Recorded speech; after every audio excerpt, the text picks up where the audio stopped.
Hi, welcome back 2020 family. I'm Gabriela Heizer, and during today's show, we will walk through the journey of young professionals in the music industry. I hope you gain insight into their inspiration of pursuing a career in the music industry, their thoughts on the current positions of the industry amidst the pandemic, and their career goals moving forward within the music industry. Before we get started, I wanted to let everyone know that this is an open platform. So if you have any questions for the guests, please feel free to just comment below and we'll answer your questions. And if you want to ever be on the show, or if you have an industry you want us to talk about, send us a message, whatever you want to do, we'll make it happen. So today, I would like to introduce Stefan Bojulov.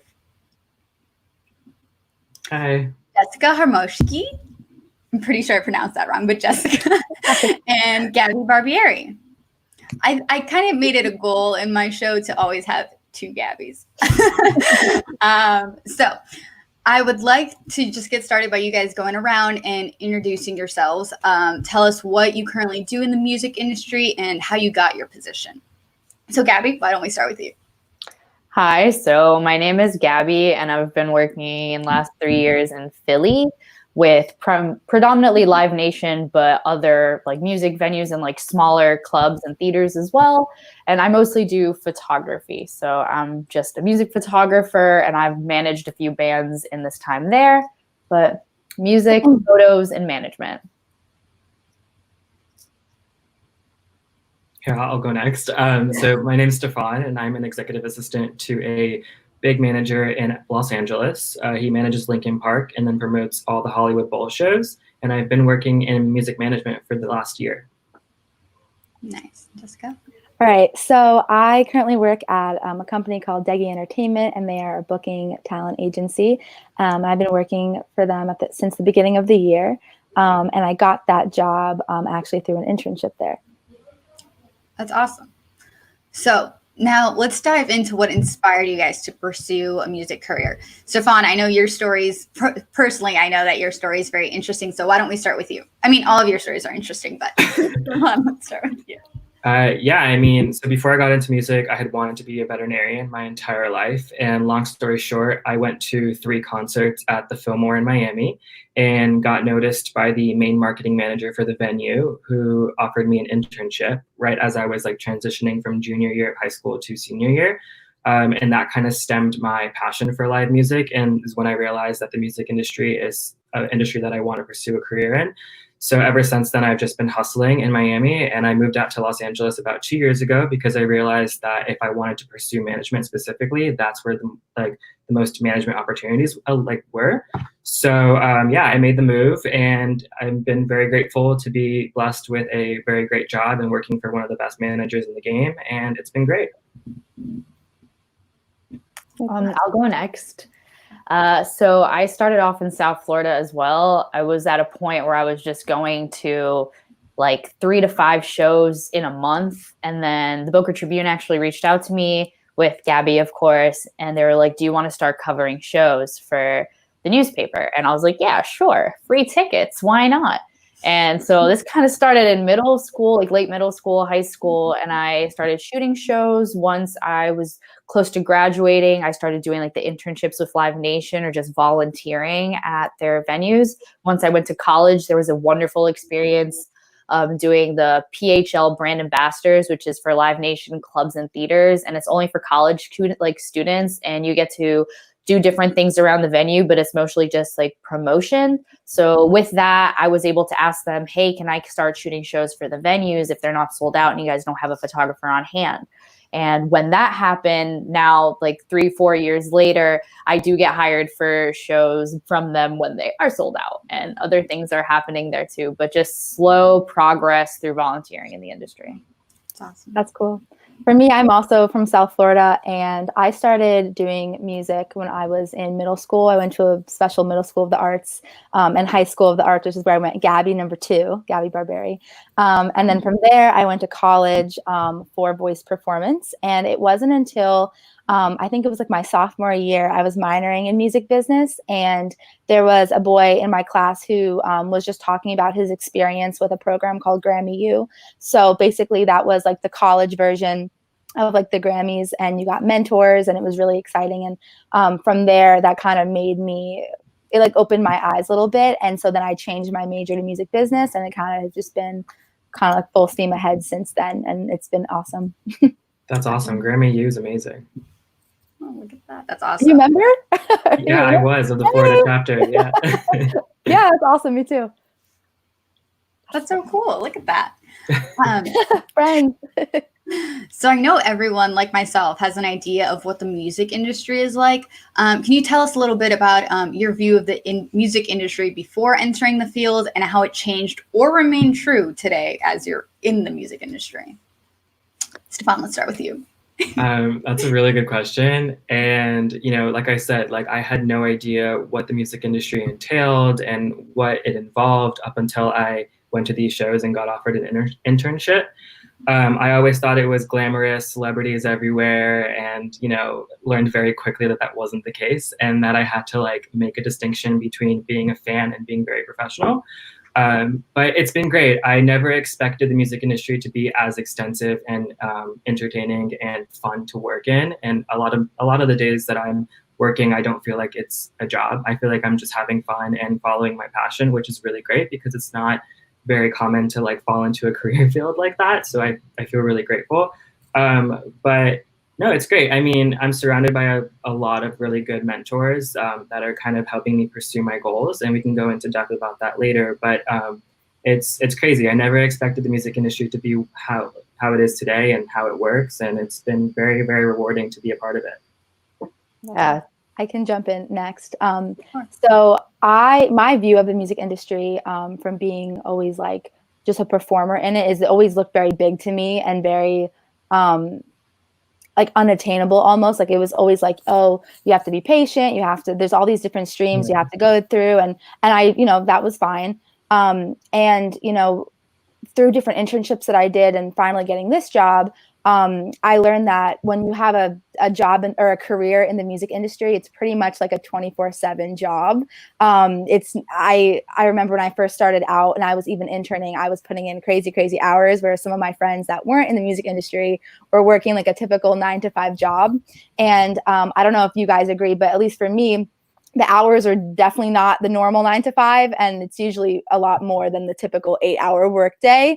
And you kind of, it just never stops, but it's like, it's so exciting and super rewarding. And to be able to go and cover shows and to go to concerts and like work with different artists, it's definitely worth it. And it's really fun. But from like a younger me, definitely didn't, you know, think it was this like expansive and this intricate for sure. Yeah, to feedback on what Jessica said, the hours are just not normal hours. Like people go home at 5, like I'm leaving at 5. I get back at 3 a.m. and it's just, I didn't expect that to be my entire life, is working all the time. But I love it. Like the field is exactly as I said, like it's so rewarding, and you're not in the music industry to be like an accountant or like a standard job. You're in the music industry because you generally have like a passion for it. So those hours end up not mattering as much. But from coming into it from like the beginning, it was so intimidating at first to ask for shows and to ask to be at shows. And like, how do you get in? That first step, getting into the music industry, was really hard for me personally. And then you just realize it's like, oh, I can literally just ask the band if I can join like their tour, or if I can go to the show and shoot the show, if I could do their merch table. And those are like the slow progresses in that I was like, it's not that intimidating. We can all be here. And I don't have the distinction that like Stefan has in terms of like having to be professional. Like the advantage of being in front of the stage and working with artists on like a friend basis is that I have very professional relationships with some artists and with some venues, and then I'm still fangirling over other artists. Like when My Chem announced their tours, I was like gonna cry. But I'm lucky to have that spot in the industry where I don't have to be like so serious all the time. Like I still go to shows, and I still like after the first 3 songs, like I'm bopping in the mosh pit, and that's like incredible to have a job like that. That's awesome. I love how you said that though. That like you can just go up and like ask. Like it seems like so big and so hard to just get your foot in the door, but the music industry is actually super small. And that was something that like I didn't realize going in, because there's so many different like avenues that you could have a career in the music industry. whether it's like publishing or artist relations or, whatever. There's touring. There's so many different avenues. And it's actually very small. Everyone knows everyone. Yep. And networking is crazy. So Gabby, just like you said, like just even taking the, biting the bullet and just asking someone if you could do something, like it's not as intimidating. It seems very intimidating, but it's actually like really possible. Yeah, and going off of what you just said, Jess, like I feel like throughout my past 5-6 years working in this industry, I've gotten opportunities mostly because I've like had the balls to walk up to someone and be like, hey, I know what you do at Spotify. Can you teach me what you're doing, and how can we incorporate that into like this avenue of the industry? And people that have those positions don't anticipate younger people like us to approach them with those conversations, and it instantly like sticks in their head and they never forget you. And it does go back into networking and just having the balls to go and say something. So do you think you've ever been like at a disadvantage for being a young person in the music industry? Because you just made it seem like it's an advantage. So I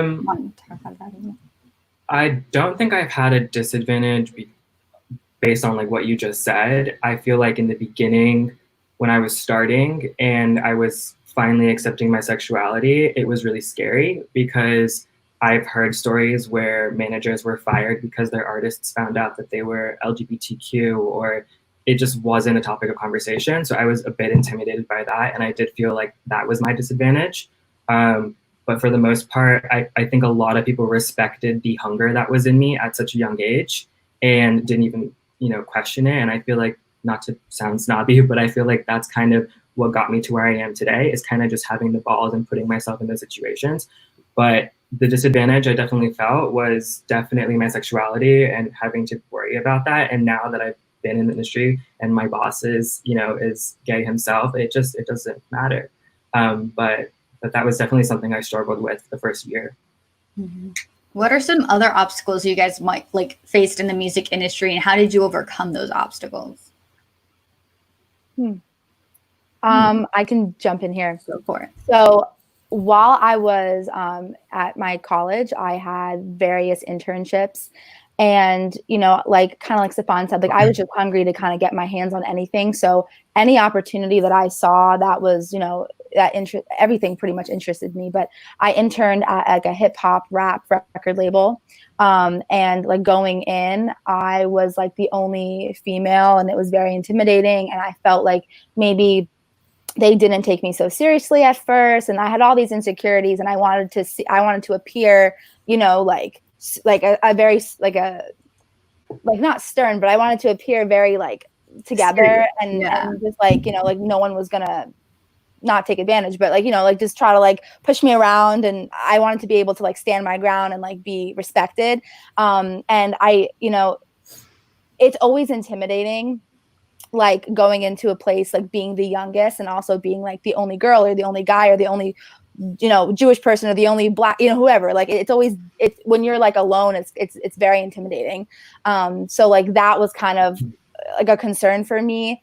But I mean, once I, like I got in and I felt comfortable, and that wasn't an actual problem, but it was like a insecurity and like a fear of mine going in. But and that was also because I was like younger. I was like, 20. And then by the time I was like graduating and I was like 22, 23, I had a lot more confidence in myself. So when I would be going to these things, I just kind of like held myself, and I was like, I'm not any different than you. And this is just how it's going to be, because, you always hear stories, about stuff like that. So I wanted to make sure like I wasn't one of them. But, I was lucky where like none of my experiences were like that. But yeah, I feel like genuinely like people are pretty encouraging, and like they want you to do well. So just because I was young, again, it wasn't like as much of a disadvantage as I thought. I think like I was my own worst enemy going into that, because I felt like I wasn't experienced enough or I didn't know enough. So, that was kind of, but it was just like a personal hurdle that I think we all just have to get over,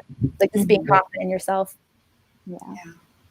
I know like in my district, specifically Philly, being young is super like helpful. It's not a disadvantage at all, because there's a lot of opportunities given specific to university age students or like younger people themselves. So that like being young helped me because I wouldn't be able to get the internships like with WXPN, a radio station, or Live Nation if I wasn't young, and they wanted to help me more because they weren't paying me, or if they were paying me, they were paying me something that they knew wasn't enough. So a lot of my like push through the industry was like, I've been doing all these things for you, and they're like, let me try to do something for you back. So my youth definitely helped, but in the pit still, like, Philly's really good at this, but like I was shooting in South Florida before quarantine, like maybe in January, and I was probably the only girl in the pit and definitely the only person under like 20. So, or like under, I forget that I'm 23 now. I know, it's The gross. only person under like 27. Like, I remember, Gabby, when we shot our first show with the Tribune, we were like in middle school, and I remember all these like older people looking at us like, what are these middle schoolers doing here? And we're like, hello. Oh my God. You continued on and did great things. I mean, it was not my call. yeah, I still get those comments though. Like, I've gotten some older men, like 50 years old-ish range, just kind of look down at me and be like just address me like I'm not one of them, even though I've been here for a while now. And I'm just like, all right, like, that's fine. You can see my pictures later and see that they're just as good as yours, sweetie. That's so funny. Love that. There was also something that I did in college, kind of similar to Grammy U, and it was called CMA EDU. So the Country Music Association also had a collegiate kind of involvement, and they always talked about the advantages of being like up and coming in the industry. And there are so, kind of like what Gabby just said, there are so many opportunities for people who are in college and who are like, you know, quote unquote younger in the industry compared to some of the others, because there are opportunities that are specific to like just CMA EDU members or just the Grammy U members. And those open doors, and they open doors because you're young and because you're like in almost like a mentor, like a mentee position. So that was always a huge, huge advantage as a college student, kind of getting in backstage almost areas and like getting opportunities that were kind of like on the back end of things that nobody else would have gotten unless you were like involved in these programs, which you have to be, you know, 18 to 22 to be in. So yeah, and I feel like going off of what you both just said as well, like being the younger generation of the music industry, we know what's happening, we know what trends are coming, we know how to stay on top of it, we know what's fresh. And I feel like our mentors, our bosses, and everyone that has been in the industry around us also really respects our input when it comes to those kinds of things, because they don't keep up with the trends. And I feel like that's a big way for us to use our youth as an advantage in this industry and in our jobs. And that will continue for, you know, the rest of our careers, because we're constantly going to be staying on top of what's new. Yeah, that's so true. I used to have a mentor who would say, it's always good to have friends 20 years older than you and 20 years younger than you. Yeah. And like I was teaching him things and that he had no idea. And obviously he was teaching me. But it was just like a really beautiful relationship because you're in such different spots and have just your exposure to things were so different, right? From being Absolutely college age student that was in their early 20s to someone who's successful and kind of already went through all that and they're in their late 50s. Like the perspective change is very apparent. So I learned a lot from him. He learned a lot from me.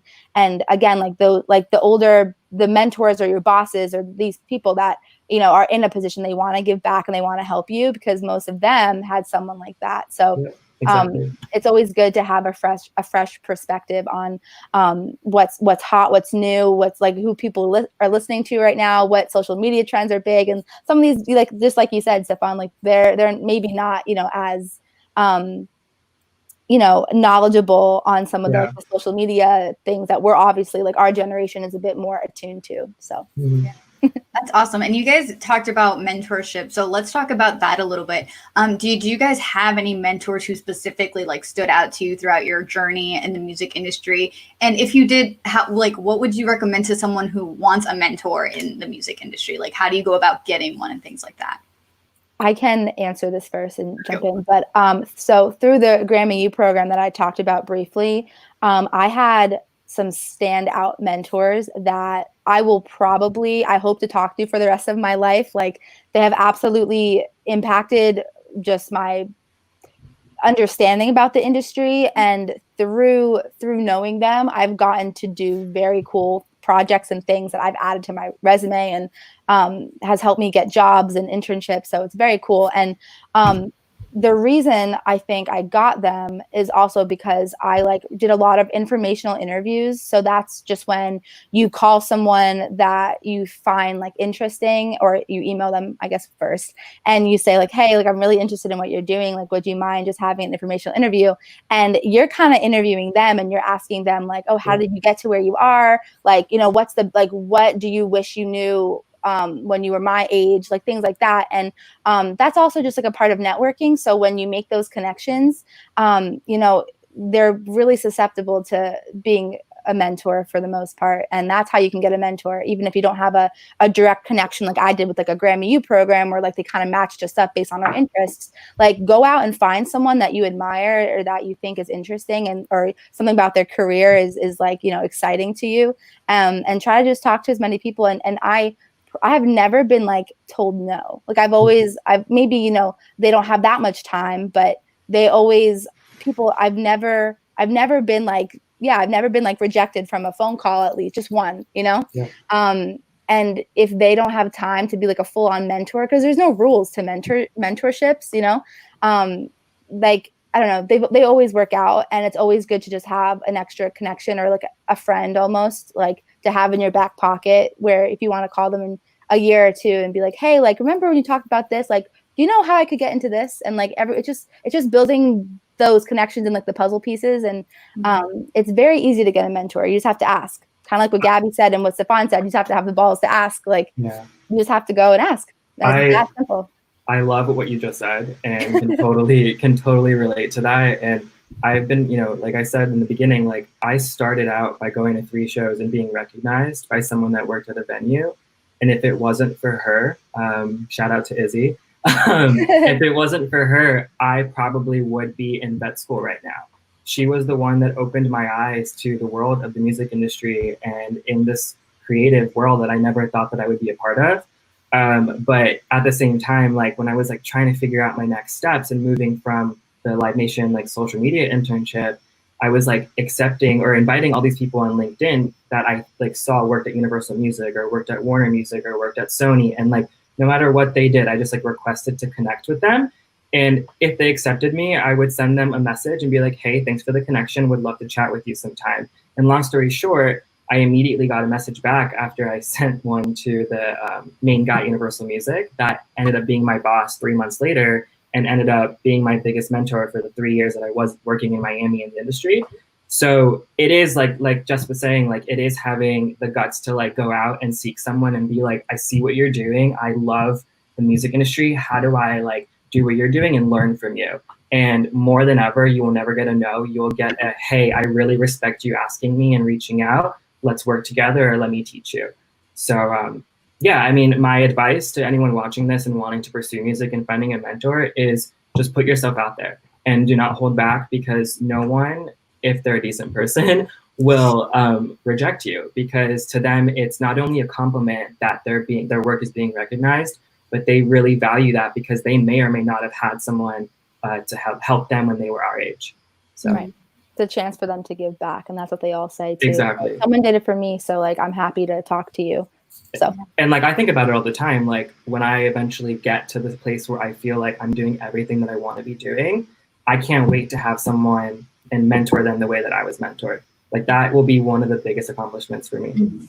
Definitely. What about you, Gabby? Do you have anything to add on the mentorship aspect? I mean, they pretty much got it all. It's like, don't be afraid, just do it. Cause like my mentors were great, and I still talk to all of them. And like, I will say that like teachers were actually a mentor, cause I went to school for crafts. So then I ended up taking music business, like a class, and my teacher had won a few, those golden dudes. I'm forgetting the name right now. And then he was just such like an inspirational person to be around. And I was just like, I need to do this for the rest of my life. And like, once you just keep asking and going, like they just said, there's really no no's in the industries. There's just a lot of maybes and a lot of laters. Absolutely. Oh yeah, those laters. The job I have now, I first found them like 2 years prior. So I found them like my sophomore or my junior year of college, and I wanted to intern for them really bad because I did a lot of really cool things I was interested in, and I really wanted to like get in. And they didn't message me. I sent them like so many emails, not annoying, just persistent, consistent, spaced out well. And I was like, oh, just following up, after like a month, and just like being respectful, but just letting them know that like I was not going to give up. And I didn't hear back, and then I like applied again like the next summer, and I didn't hear back.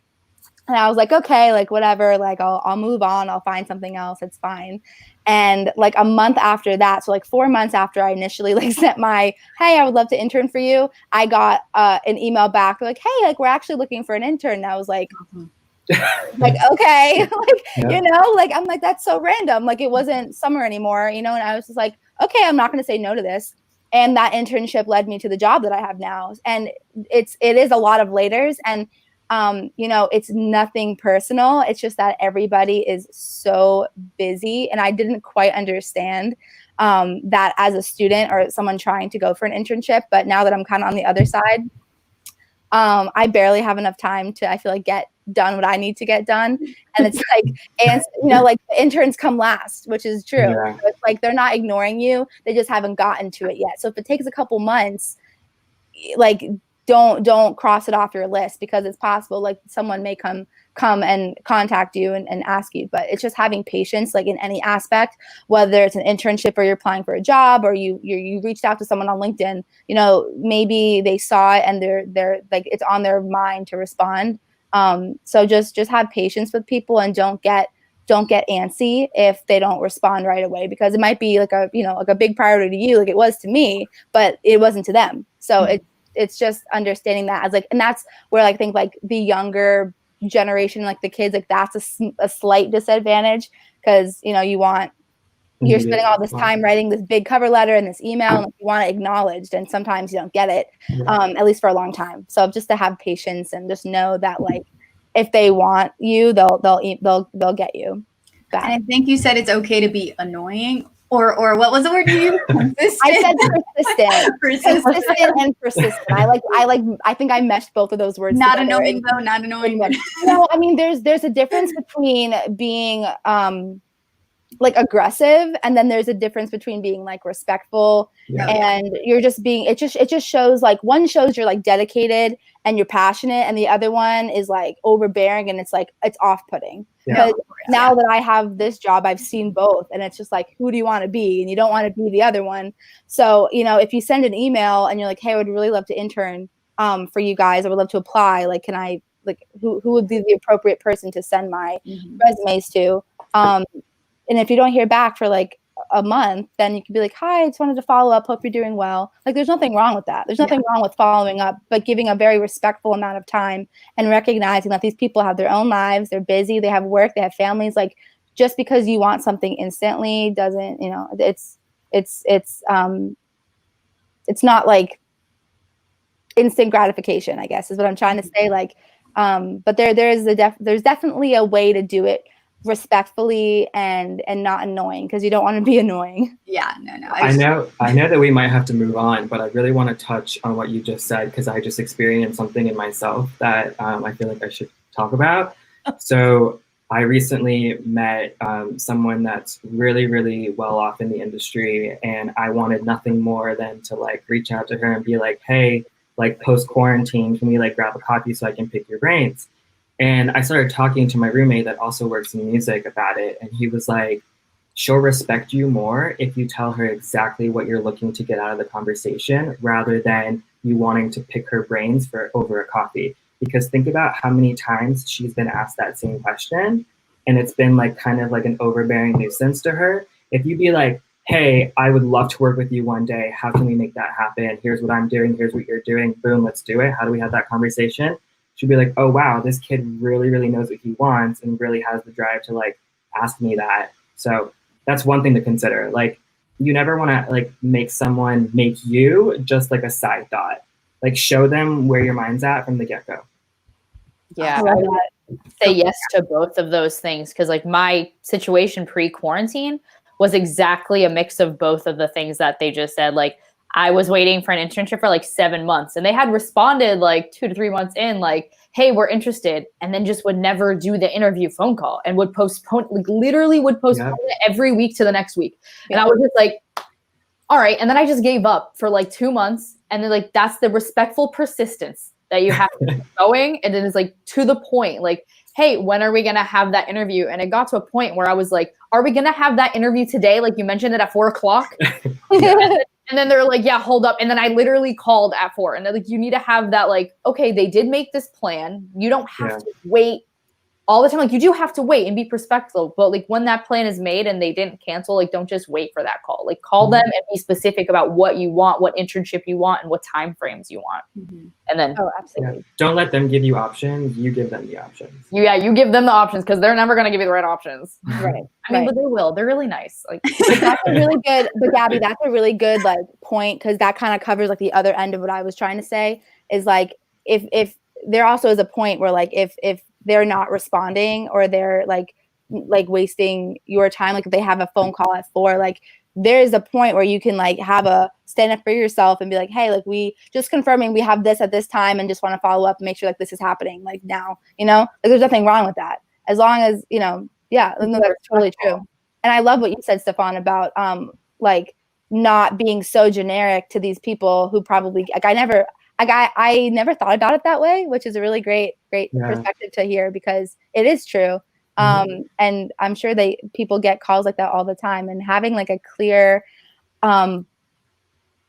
like plan, I guess, and like things to talk about, like talking points is very different than it sets you apart. People do. Yeah, for sure. I think that's really cool.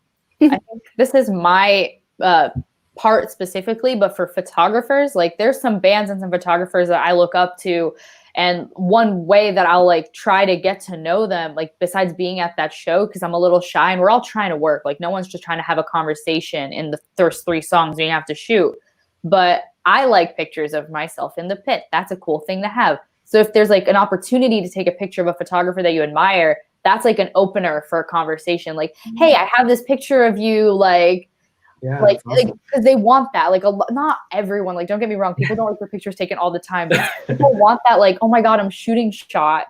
And they don't get that all the time because you're always behind the camera.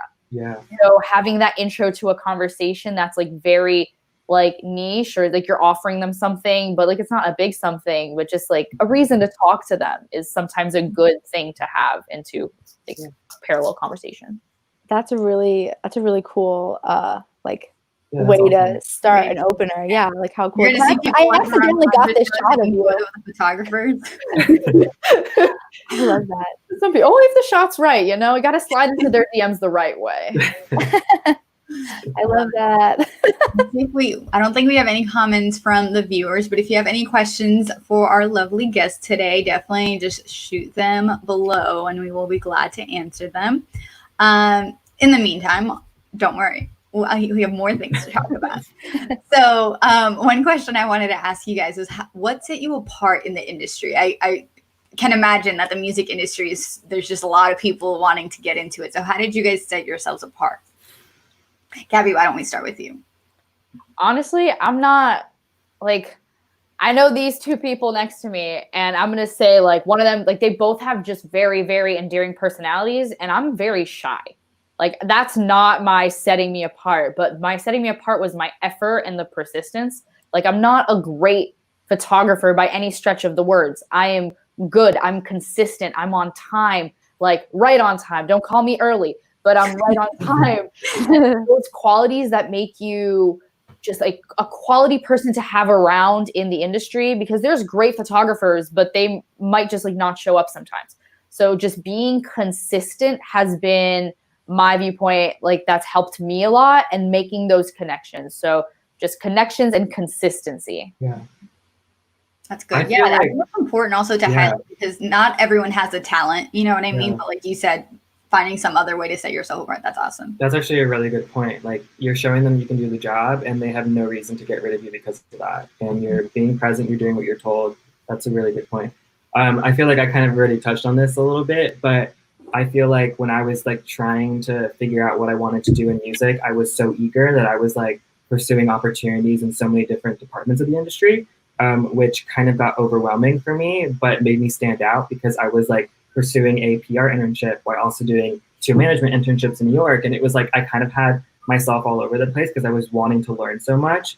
And meanwhile, all the other interns or all my friends that were in similar positions were sticking to one internship and like giving that their all, which yes, to be fair, is probably the right way to do it. But I was just so eager to like learn as much as I can. And I had my boss at Universal, you know, he gave me some trouble for doing that, but I was like, you need to realize like I have so much to learn and I'm so eager. And he was like, I literally can't stop you. He's like, go do your thing. He's like, I've never had an employee like this passionate about like his job and like wanting to learn so much. So he's like, I'm not going to stop you, go do your thing. And I feel like that kind of set me apart from everyone that was like working around me and I was working with. But it also like you need to know your balance. Like when can you give like one thing like 50% of your time while you're giving everything else like the other 50, or like how to like kind of juggle. But for me, I was, you know, I got really lucky and I was able to do everything simultaneously. And I spent a summer in New York doing 2 different internships and I did one in Miami. Like it was a lot. It was definitely a lot. But like the more you take on, the more you show yourself that you're willing to like throw yourself in different environments, like at a like slower, not at a slower age, but like at like a very, very early on stage, that's great. Because fast forward to now where I'm working hand in hand with a big manager and a bunch of clients, like I'm having to deal with PR, I'm having to deal with A&Rs, I'm having to deal with like different managers. And it's now like, now I know how to deal with those situations because I kind of did all of it at the same time from the get-go. I don't know if that makes sense. Yeah, but it's definitely helped me in the longer run, and was really tedious in the beginning. But yeah, just learn as much as you can, and the eager you are, the more you'll get recognized, and people will really value your passion. Yeah, I love that. My I guess like entry into this was like a little different just because it's like more from the point of I guess like a musician's perspective. But I went to school basically as an opera singer. I was like a classically trained singer, and I was with an opera company for 2 years. And so I was kind of on the other end of like having to like read and understand contracts and how to understand if I was doing a project on like a single that was getting released, like I had to learn about royalties and I had to learn about like song splits and like, cause I would like to, you know, I would sit down with friends or other writers and we would like write songs and I had to learn like that stuff. But then going from the musician and like the singer brain, like I wanted to be more than that. And I wanted to be smart. I wanted to be like a smart singer and a smart musician, which is also one of the reasons that like I wanted to kind of change paths a little bit, at least with like my schooling.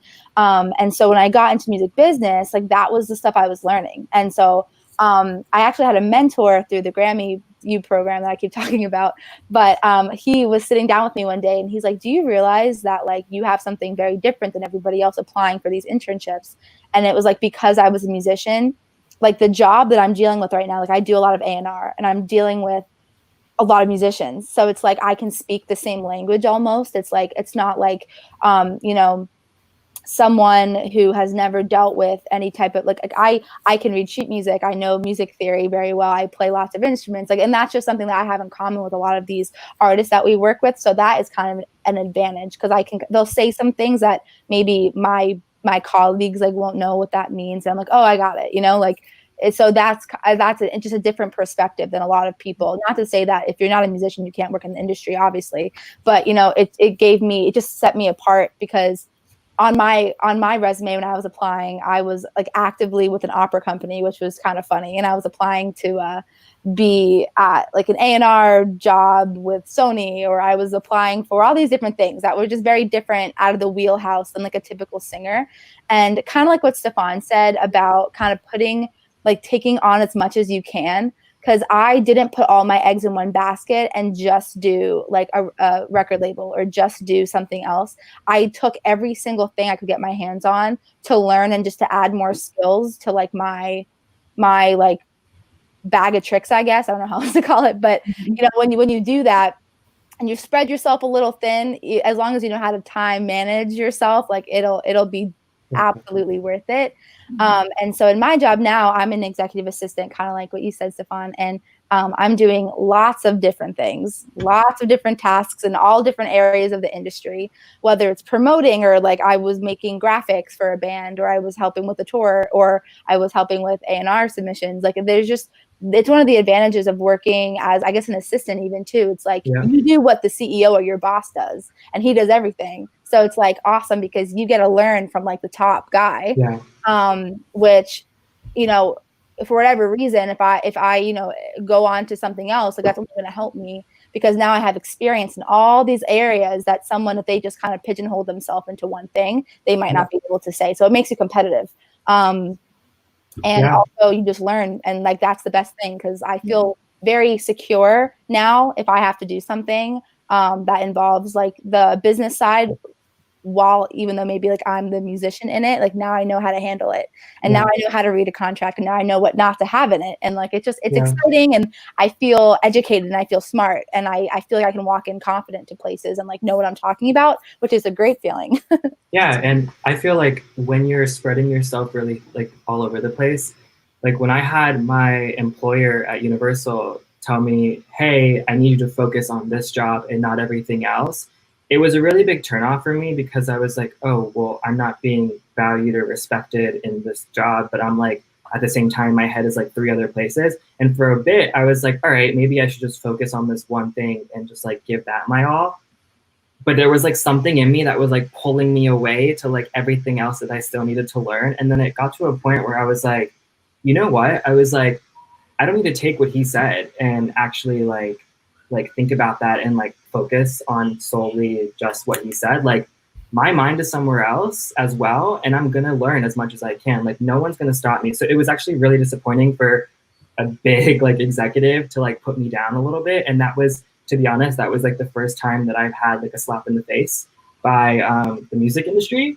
And I was like, no, like buzz off. Like I'm gonna go learn what I want to learn and figure out how to implement it in everything else that I'm doing. And like you were just saying, just like in our executive assistant roles, it's now coming into like a full circle where we're doing everything at the same time. And that persistence back then is paying off right now. And I'm so glad I didn't listen to my boss. Yeah, that's awesome. So I see that we're running out of time here. So let's talk a little bit about the pandemic and how that affected the industry and what you think the industry will look like moving forward. So Gabby, I want to start with you, because like I know you were in Philly, you were set with the photography, and now you're back in Florida. So talk a little bit about that, will you? I don't know if this is a good chat to have, but it's a chat to have. That's for sure. I mean, it's part of the industry. It is. I mean, Philly's closed for a while. I'm pretty sure we're still locked down. So I moved back to Florida, and now like they just said, you got to be a jack of all trades in this industry. So I'm a photographer. I'm working for a furniture company that's printing pictures. I also studied woodworking. So I'm looking through all these other options, and I'm still like maintaining contacts with different bands for like when tours are going to happen again. And it's really, like they just said, like important to know everything, because I'm like reaching out to like do merch or to do like the routing or the tours, like all the touring half of the live industry, in addition to like some of the business half, to start promoting bands that either I manage or that I'm working with now, so that when things come back, things will happen again.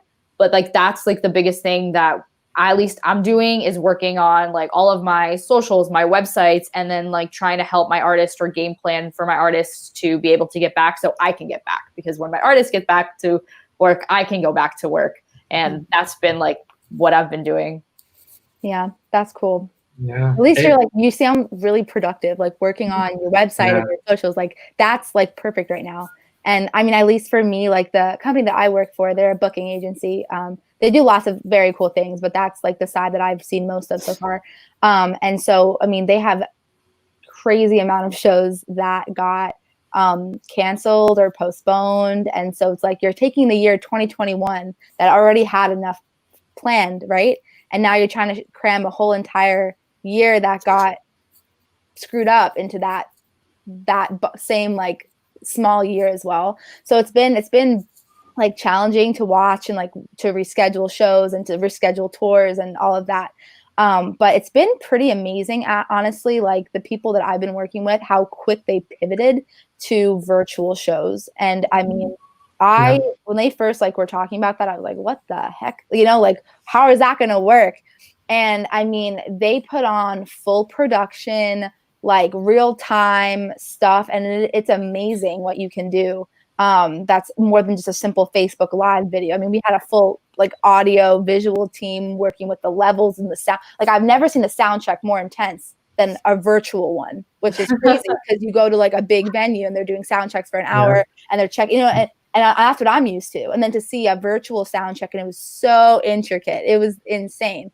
But everything now, at least from like an artist perspective, is being moved to virtual shows, whether they're just doing a Facebook or Instagram Live, or they're actually having a show with a college or a specific venue, right? Like, they're doing virtual shows now, which has been interesting and different. But I feel like now we're 4 months into this, so it's like the virtual shows that were happening in January are very different than the virtual, or January in March are very different that are happening right now in June. So like I don't know, it's cool. Technology is awesome, and it's definitely like bringing people together. I saw on the news the other day they were doing like drive-in concerts. Like, that was an idea people were talking about. But the thing is like the artists want to perform and people want to go to shows, and so I think like things like that are going to happen a lot, are going to like start coming out more besides like the actual virtual shows. I think, going off of what you both just said, I think we're living in a very, very interesting time for the entertainment industry as a whole, aside from just music. But we just canceled our entire Hollywood Bowl season for this year, and it was the only time in 98 years that the venue's been open that they've done that. And, like you were saying with the drive-in concerts, that is becoming a huge thing in LA right now. And I think the first one that's actually happening is in a few weeks. I don't know if you're familiar with Andrew McMahon in the Wilderness. He's doing a huge one. And I think the tickets for that like sold out way quicker than they anticipated. And then Louis Capaldi did a virtual concert that was basically like a Zoom, and they sold tickets and they sold out within 2 minutes. So one thing to remember, I think, is that the demand for the shows and for these like artists, it's still there. It didn't go anywhere. The only thing is we're trying to figure out how to make it accessible to them now. And like you were saying, Jess, like the progress we've made from March to now regarding virtual shows and live streams and so forth has been ridiculous. And to just think about where we'll be by December, I mean, like it's crazy. Like everyone right now is focused on making this the next wave of life and the next wave of live music. And it's going to be so interesting to see where things lead. And I know that it's going to be a slow progress, and we basically canceled everything up until next fall, which is honestly probably going to keep getting delayed. But I think, for a while I was really sad. I was like, what do we do? Like, how can we make the most of this? But honestly, we need to figure out like, how can we make the most of this? Like, what can we do now to make things like not as depressing and like not make this sound like a loss? It's not a loss. It's just a new wave of how we have to do things. And on like a side note of that, I feel like my boss lives in Hawaii for like this period of time, and I live in LA. And so I don't really get to like have the opportunity to work with him anyways regarding a quarantine. This is kind of like a lifestyle that we have throughout this year that I've been with him, because he lives out there and then we'll come here for a few months. But I feel like, given the fact that we don't have shows to work on and that I don't have as many assignments as I usually do, I've now kind of like found the time to like kind of narrow into like other things that I want to like look into. And I'm really thankful that my boss is like letting my creativity like kind of flourish. So now I'm like sitting here and I'm like, oh, creative directing is something I'm really, really interested in. And it's like doing music video themes and ideas for artists and like pitching all these different styling. Like, that's kind of one thing that I recently started picking up. So now I'm like reading all about that and like looking into interviews for like Beyonce's creative director and like all these different brands and like how they've like gotten this like vision like together. And I don't know if you guys remember Kanye's like floating stage. Yeah. Yes. I'm sure you all saw that. So one, I'm not the biggest Kanye fan whatsoever, but I recently learned that his team and him, the concept of that stage was not for him to be extra and to like stand out, but it was they literally decided to do that because it was the first way to make a GA ticket holder closer to the artist than a VIP ticket holder. Wow. Wow.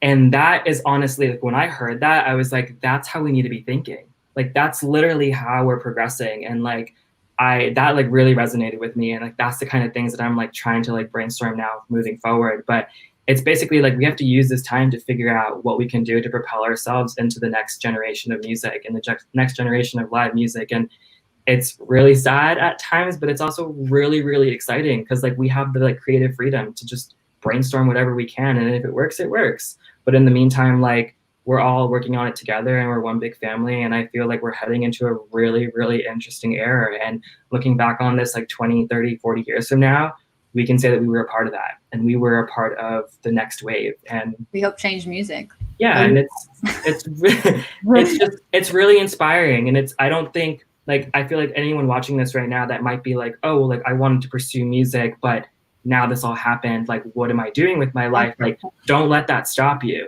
Like, think of something and pitch it to someone, or like reach out to me or reach out to Jess or reach out to Gabby and be like, hey, like, how can we work to like fix this? And like, what about this? And it's just like, now is like when we should be like working together more than ever. And I'm just really excited, honestly. Like, I'm ready. Like, and I'm so like thankful to be in this industry, to even like have that freedom to like help out. Yeah, no, the innovations that are happening right now are absolutely insane with like the live videos that are happening. Like, being on the production half of that, I've seen some of my friends just do like crazy green screen work, and it's changing the way that we see music again.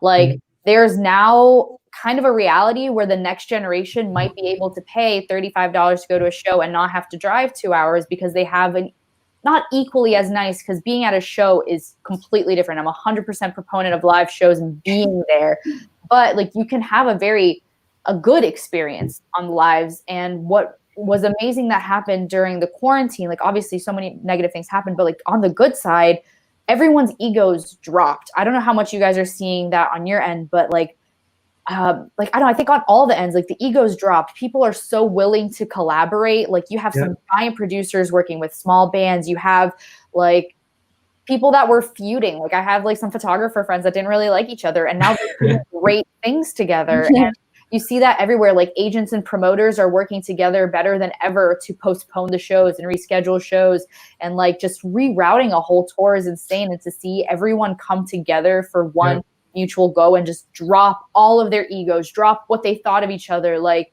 on the structure half, like, some bands are taking half of what they used to take in terms of like an upfront deal just to be able to tour again. And seeing that like ego being let go and people letting go of like their financial like wants and needs just to be able to make things work again has been beautiful to see all around this industry. I think that so from like a booking perspective, Gabby, like, that is absolutely true, and I see that like every day when I go to work at my desk at home. But I mean, there are artists now that have virtual prices that are different, right, than if they were to perform like at a college or something for like a homecoming concert. Instead of it being $50K, maybe it's 20 or whatever. Like you said, the egos are dropped. And the other thing is like, as an entertainment industry, as a music entertainment industry, this industry is built on crowds of large people and the experience of going to something in person, like you just said. So like, obviously, you know, and you can hear this on the news, but of all the things coming back, like, the music industry is probably going to be one of the last ones to come back. And so that's why I think right now people are so just like interested in collaborating and working, and because musicians want to perform, right? Like, that's what they like to do. That's like their job. So it's like people are being more open to opportunities that maybe they wouldn't have been, because they want like that aspect back, and whatever way that they can have it, they want to still participate in music, right? So it's just like a different perspective shift where, you know, that these people are like being more willing to, like you said, Gabby, to change some of their like hard asks maybe to make something happen. Yeah, I totally agree. And I was just really going to quickly say that it's on that topic of what you both just said. It's really good to see executives as well stepping down from their egos and being able and willing to help out the younger generation. And my friend works at CAA, Creative Artists Agency, and I just found out that the two main music agents, they're not taking their salaries for the next year so that the company can pay for the mailroom clerks and the lower level employees in the agencies that are still trying to climb up the ladder a little bit. And I thought that was amazing. And I think that every top music executive should kind of show some kind of remorse like that. But it just it goes and shows that people in those positions are stepping down a bit and realizing that now is not their time. It's everyone else's, and how can they help? So yeah, I totally agree with what you both just said. Yeah, I've noticed that a lot too. I've noticed that. I was also just going to add, I think it's also going to, all the virtual stuff going on. I also think that's just going to make music more accessible to people who otherwise wouldn't have the chance. I know I was looking at Gabby's stuff going on recently, and she was with All Time Low or some other cool band that she was just chatting with casually. That was Jess's thing. Jessica's thing. Look at that. So what do you guys think about that? How do you think it's going to be more accessible, or is that just me on the outside thinking? I think for sure it's going to be more accessible, but I think the big conversation that's going to happen eventually is that musicians, here's a brief history, musicians used to make money on the albums that they sold. But since music became a free commodity because of LimeWire and streaming, streaming brought it back, but because of LimeWire and Napster, then they didn't get any more money, so they had to tour. So this wasn't always the way. And now that people are making money again with streaming, because people are paying for streaming platforms, their ads again, there needs to be a renegotiation in the music industry to get artists paid for their art instead of just touring. Because they made those songs, they produced those songs, they need a bigger cut of the YouTube revenues and the Spotify revenues and Apple Music, because especially during this pandemic, clearly they're not going to tour for a year now, and we don't need just the 1% to be making all the money. So how are we going to divide the financial aspect of the music industry back to a way that you can make money off your music and not just on tours? Yeah, and even thinking about that, you were talking about Spotify and Apple Music and stuff, we're still paying our subscriptions, so why not give the artists more cuts? One thing that I actually heard through the grapevine is that Spotify is considering of doing these filming concerts that these artists do at their home, their studios or whatever, and kind of adding it into the artist's profile. So it's part of the subscription for you. So in a way you're paying for the live shows as well as the music. I do agree that there needs to be more of a cut for the artists when it comes to royalties and streaming. That should be a no-brainer, but given the way this industry works, it probably won't happen. But I think there's going to be new incorporations of live music into current streaming services. And I feel like there's going to be something new that comes out of this that's exclusive for live virtual shows. But yeah, I totally agree with what you said, Gabby. That's awesome. Great discussion, guys. We went over a little bit, but that is okay.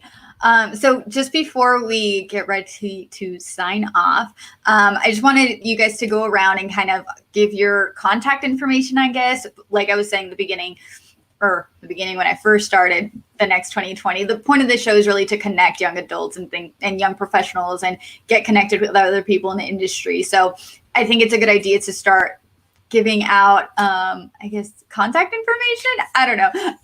So let's try it out this time and see how it goes. Hopefully it'll go well. Go ahead. So, Gabby, you can go. Go. So the easiest way to reach me is on Instagram, and you can see it below, but it's Gabby CPB Photography, and you can also email me at that. I have a Twitter, that's Gabby CPB Photo, and my LinkedIn is just my name, Gabriela Barbieri. And if you guys reach out in any way, I'm happy to hear from you guys and answer any questions. That's awesome. Yeah, I mean, the easiest way to probably contact me is also my Instagram, and just make sure you put the dot in between the S and the T. um, Always and and yeah, my LinkedIn is my full name, and my email, I also have to check it every day, so it's stefan@billsilva.net. And you can probably guess that Bill Silva is my boss. But yeah, I mean, I'm more than happy to help talk to anyone that feels like they need to be like pursuing a career in music and are worried about how to get started. And if you just want to talk to someone, I'm here. Awesome. And for me, I check also my email every day, which is jesshamorsky@gmail.com. My LinkedIn is my full name, Jessica Hamorsky. I'm also very active on that.